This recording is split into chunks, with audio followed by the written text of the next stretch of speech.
All right, today I'm going to show you how to make smoked tri-tip using reverse sear method. And we're going to use a Traeger pellet smoker. This is a really basic smoker, does just fine. It's got hickory pellets in it. And today we're going to be smoking at 225. After we smoke for about an hour, we're going to reverse sear it to get that nice char and caramelization on the outside of the steak, which makes for great flavor. So today we're going to be using Holy Cow and Texas Sugar. You can find these online. And it's pretty simple. You know, I like to start with the Holy Cow. This is like a kind of all-purpose steak rub. And then we're just gonna layer the Texas Sugar right on top.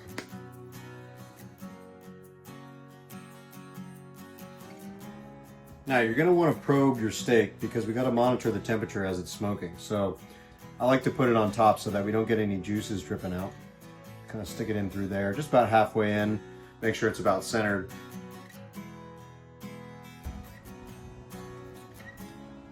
All right, so we got the Traeger up to 225. We're just ready to cook. So we're gonna go ahead and throw the steak just right in the middle of the grill. All right, and now we just smoke it for an hour.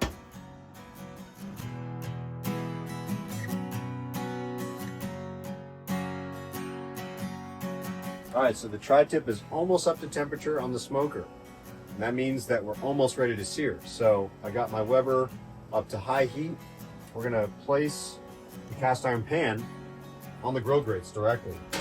Right, so this is gonna heat the pan up. We're gonna let this heat up for a few minutes. And in the meantime, I can cook some veggies on the other side of my grill.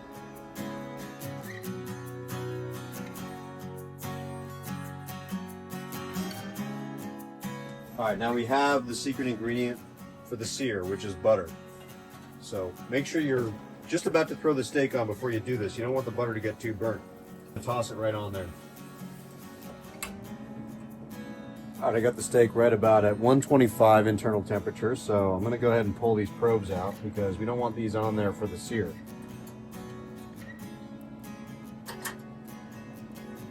All right, now we're just gonna transfer it to the grill. Now we're just gonna place the steak right on here. Make sure it gets some butter in there. All right, so you wanna do this for only about 2 to 3 minutes on each side. You gotta make sure you don't overdo it because you don't wanna overcook the steak. So what we're gonna do is we're just gonna flip it over. There we go. You see that? You got that beautiful golden brown color. And that means that you caramelize the outside of the steak and some butter is on there too. So it's going to taste delicious. All right, so after you take the steak off, it's going to be steaming a bit. You want to just make sure you don't lose all those juices. So you tempt it. Doesn't mean you're fully covering it with foil, but you want to at least make sure that you kind of cover the top part and let the sides sort of breathe. And that way we're not going to be cooking the steak just under the foil. All right, so this is the moment we've all been waiting for. Let's see how we did. We'll let this rest for about 10 minutes. That's about right. And see how we did with the meat. We're gonna slice into it and see how it looks. All right, so let's just take a cut right through the center here. That's perfect. We see that red color, and that's exactly what we want to see. You know, we want it to look a little bit pink and red on the inside with lots of juice, and that's how we know we cooked it for the right amount of time. So that's just fantastic. We're gonna enjoy this, and that's all there is to it.